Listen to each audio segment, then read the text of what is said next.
Yes please father. Kannada any language, even Italian French also allowed. Shri ಗುರುಭ್ಯೋ ನಮಃ. ಎಷ್ಟು ಸಂತೋಷ ಆಗ್ತಿದೆ ಅಂತ ಹೇಳಿದ್ರೆ, ಇಷ್ಟು ಚಿಕ್ಕ ವಯಸ್ಸಲ್ಲಿ ನಾವುಗಳು ಈ ಅವಾರ್ಡ್ ಕೇಳೇ ಇರಲಿಲ್ಲ. ಪೂರ್ಣಚೇತನ ಸ್ಕೂಲು ಮಕ್ಕಳಿಗೆ ಇಷ್ಟೊಂದು ಗ್ಲೋಬಲ್ ಎಕ್ಸ್ಪೋಜರ್ ಕೊಡ್ತಾ ಇದೆ. ಇದರಿಂದ ಬಹಳ ಸಂತೋಷ ಆಗಿದೆ. ಅಂತ ಚಿಕ್ಕ ವಯಸ್ಸಿಂದ ಶ್ಲೋಕಗಳನ್ನ ಅಭ್ಯಾಸ ಮಾಡ್ತಾ ಇದ್ದ ಮನೆಯಲ್ಲಿ ಅಭ್ಯಾಸ ಮಾಡೋದು ಇದ್ರ ಒಂದು ದೊಡ್ಡ ವೇದಿಕೆಗೆ ಅವಕಾಶ ಕೊಟ್ಟಿದೆ ಅಂತ ಹೇಳಿದ್ರೆ ಅದು ಪೂರ್ಣಚೇತನ ಪಬ್ಲಿಕ್ ಶಾಲೆಯಿಂದ ಮಾತ್ರ ಸಾಧ್ಯ ಅಂತ ನಾನು ಹೇಳಲಿಕ್ಕೆ ಇಷ್ಟಪಡ್ತೀನಿ. ಪೂರ್ಣಚೇತನ ಶಾಲೆ ಕೇವಲ ನಮ್ಮ ಮಕ್ಕಳನ್ನ ಮಾತ್ರ ಈ ವರ್ಲ್ಡ್ ಎಕ್ಸ್ಪೋಜರ್ಗೆ ಎಕ್ಸ್ಪೋಸ್ ಮಾಡ್ತಾ ಇಲ್ಲ, ವರ್ಲ್ಡ್ ರೆಕಾರ್ಡ್ ಎಕ್ಸ್ಪೋಸ್ ಮಾಡ್ತಾ ಇಲ್ಲ. They have strength and Mysuru it self. ಮೈಸೂರಿನಲ್ಲಿ ಇವತ್ತು ಹೆಚ್ಚು ಕಮ್ಮಿ ಒಂದು 300ರಿಂದ 400 ಜನ ಮಕ್ಕಳು ವರ್ಲ್ಡ್ ರೆಕಾರ್ಡ್ ಆಗ್ತಿದೆ ಅಂತ ಹೇಳಿದ್ರೆ they have put Mysuru in the global level.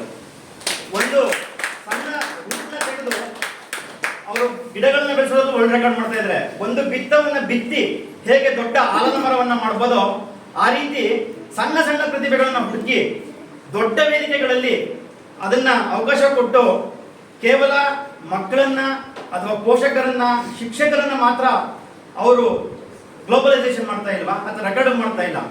They have made entire Mysuru to be proud of it, Karnataka to be proud of it.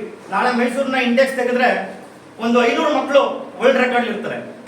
So ಇದುವರೆಗೆ ಮೈಸೂರಿನ ಯಾವ ಶಾಲೆಯೂ ಸಹ ಈ ಪ್ರಯತ್ನವನ್ನ ಮಾಡಿರಲಿಲ್ಲ. ಇದು ಎಲ್ಲಾ ಶಾಲೆಗಳಿಗೂ ಮಾದರಿ. ಶಾಲೆ ಶಿಕ್ಷಣ ಆಂಗ್ಲ ಮಾಧ್ಯಮ ಅಂತ ಹೇಳಿದ ತಕ್ಷಣ ನಾವು ಬಾಕಿದನ್ನೇ ಓದಿ ನಮ್ದನ್ನೇ ಬಿಡಬೇಕು ಅಂತ ಇಲ್ಲ.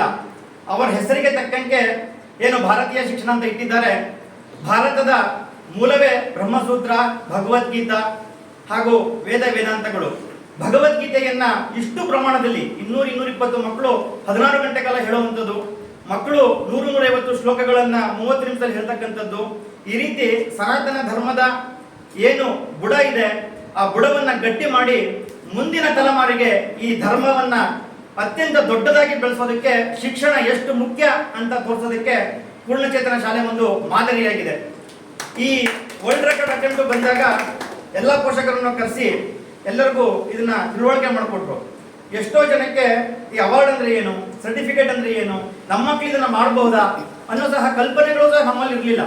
ಇವನ್ ನನ್ನ ಮನೆ ಶ್ಲೋಕ ಹೇಳ್ತಿದ್ರು ಈ ಒಂದು ರೆಕಾರ್ಡ್ ಹೋಗ್ಬೋದಾ ನಮಗೆ ಡೌಟ್ ಇತ್ತು. ಶಾಲೆಯಲ್ಲಿ ಅದಕ್ಕೆ ಪ್ರತ್ಯೇಕ ಶಿಕ್ಷಕರನ್ನೇ ನೇಮಿಸಿ ಶಾಲಾವಧಿ ನಂತರ ಅವರಿಗೆ ಅದನ್ನ ತರಗತಿ ರೀತಿ ಅಭ್ಯಾಸವನ್ನ ಮಾಡಿಸಿ ಇವತ್ತು ಇಷ್ಟು ದೊಡ್ಡ ವೇದಿಕೆಯನ್ನ ಕೊಟ್ಟಿರ್ತಕ್ಕಂಥದ್ದು ಅಸಾಮಾನ್ಯವಾದ ಕೆಲಸ. ನನಗಂತೂ ಒಬ್ಬ ಪೋಷಕನಾಗಿ ಒಂದು ಈ ಧರ್ಮದ ಬುನಾದಿಯಲ್ಲಿ ಬರ್ತಕ್ಕಂತಹ ಈ ಶ್ಲೋಕಗಳು ಭಗವದ್ಗೀತೆಗಳನ್ನು ಹೇಳಿ ನನ್ನ ಮಗ ಈ ಒಂದು ವಿಶ್ವ ದಾಖಲೆಯನ್ನು ಮಾಡಿರ್ತಕ್ಕಂಥದ್ದು ಅತ್ಯಂತ ಹೆಮ್ಮೆ ಇದೆ. ಇದಕ್ಕೆ ಈ ಶಾಲೆಗೆ ಹಾಗೂ ಶಿಕ್ಷಣ ಸಂಸ್ಥೆಯ ಎಲ್ಲರಿಗೂ, ಮಾತಾ ಭಗಿನಿಯರಿಗೂ, ಗುರುಗಳಿಗೂ ನಾನು ಧನ್ಯವಾದಗಳನ್ನು ಹೇಳ್ತೇನೆ. ಈ ರೀತಿ ರೆಕಾರ್ಡ್ ಅಟೆಂಪ್ಟ್ಗಳು ಮತ್ತಷ್ಟು ಆಗ್ತಾ ಇರಲಿ. ಮೈಸೂರು ಪೂರ್ಣಚೇತನ ಶಾಲೆಯಿಂದ ಮತ್ತಷ್ಟು ವಿಶ್ವವಿಖ್ಯಾತವಾಗಲಿ. ಈ ವಿಶ್ವ ದಾಖಲೆಗಳು ಅತ್ಯಂತ ಹೆಚ್ಚು ಮತ್ತಷ್ಟು ಮಕ್ಕಳು ಪಡೆದು ಕರ್ನಾಟಕ ಮತ್ತು ಮೈಸೂರು ವಿಶ್ವದಲ್ಲೇ ಪ್ರಖ್ಯಾತಿಯಾಗಿ ಪೂರ್ಣಚೇತನ ಶಾಲೆ ವಿಶ್ವಕ್ಕೆ ಮಾದರಿಯಾಗಲಿ ಅಂತ ಹೇಳಿ ನಾನು ಈ ಸಮಯದಲ್ಲಿ ಹೇಳ್ತೀನಿ. ಧನ್ಯವಾದಗಳು. I now understood where the energy from the boy. Very good.